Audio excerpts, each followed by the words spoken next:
pintura nun, para maganda. Tapos yung banderitas, isasabit po natin yan dito. Happy Family Day.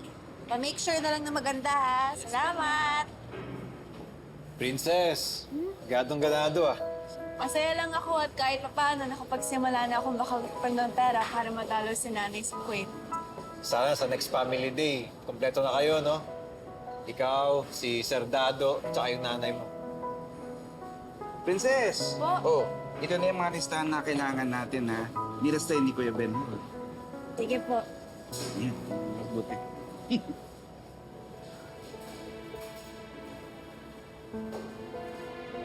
Congratulations, anak! Proud na proud ang nanay mo sa'yo. Sorry, dahil hindi ako makakauwi sa graduation mo. Lagi mong tatandaan na mahal kita. Love, nanay. Parang pamilyar sa akin itong sulat niya.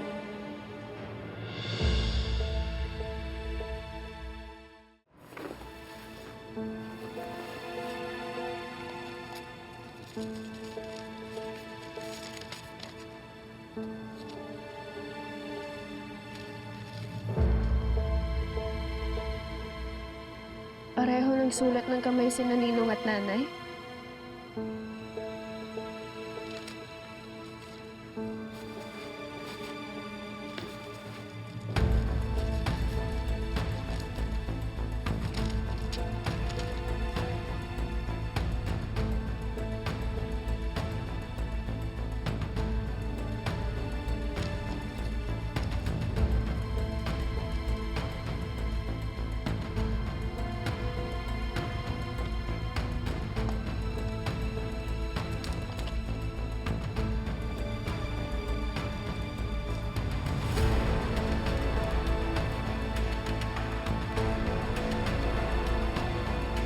Walang post-stamp?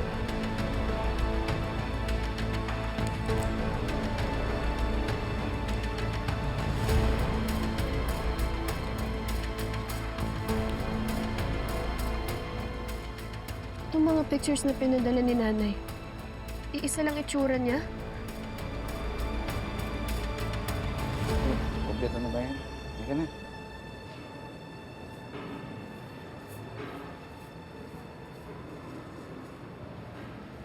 Oh, thank you ko sa'yo para sa pagtulong mo gawa ng sulat. Uy! Alam kasi ni Princess yung sulat kamay ko eh. Wala yun. Alam mo naman na basta sa inaanak ko, gagawin ko ang lahat. Salamat. Eh, masaya naman siya. Natuwa nga doon sa mga regalo na tanggap niya. Buti naman kahit paano, nabawasan naman yung pangungulila sa nanay niya. Basta, sir, pag kailangan muli ng gagawa ng sulat, sabihan mo lang ako. Hindi na siguro, Benar. Tuloy na to. Ayoko na rin lokohin yung anak ko eh. Ibahal lang isipin na kinalimutan na siya ni Lupe. Kesa naman padala akong peking sulat. Peke ang mga sulat ni nanay?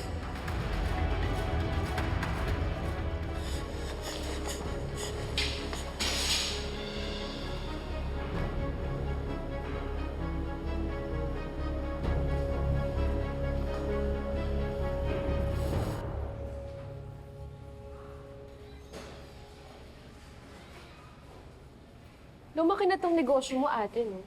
Sinong mag-aakala na mabibenta abroad yung mga gawa ng preso? Ate, ano na? 2 hours na. Wala pa rin si Libby. I guess hindi na pupunta yun. Baka na traffic lang.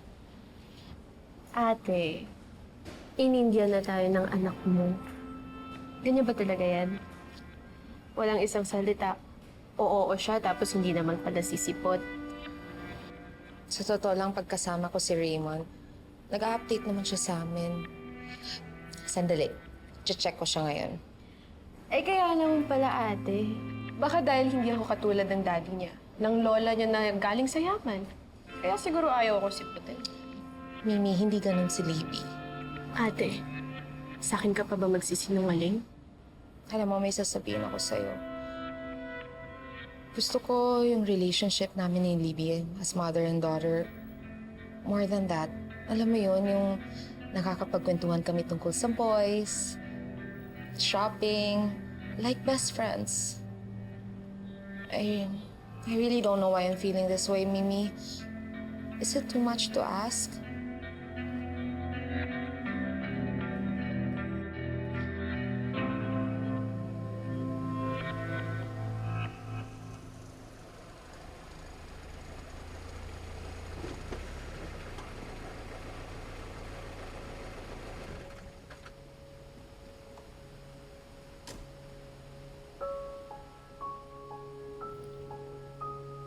Oh, Nak.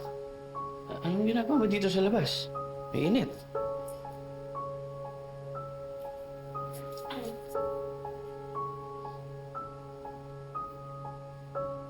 Nasaan po si nanay? Hindi ba? Nasa ibang bansa?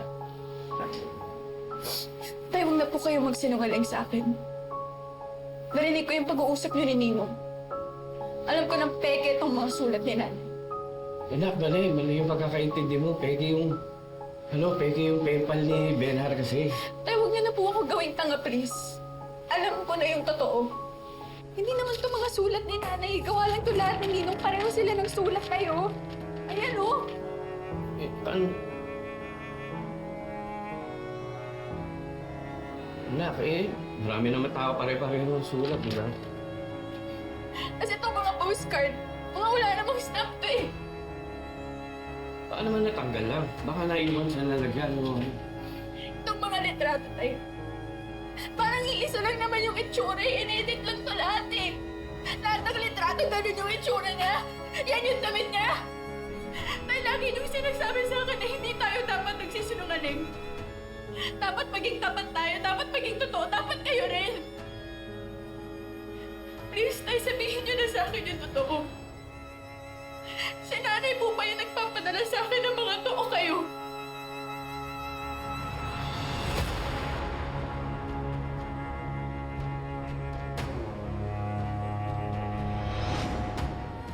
Ako'y tinanggo ng kahapon. Bawat araw ay tila hamon. Ganito ako.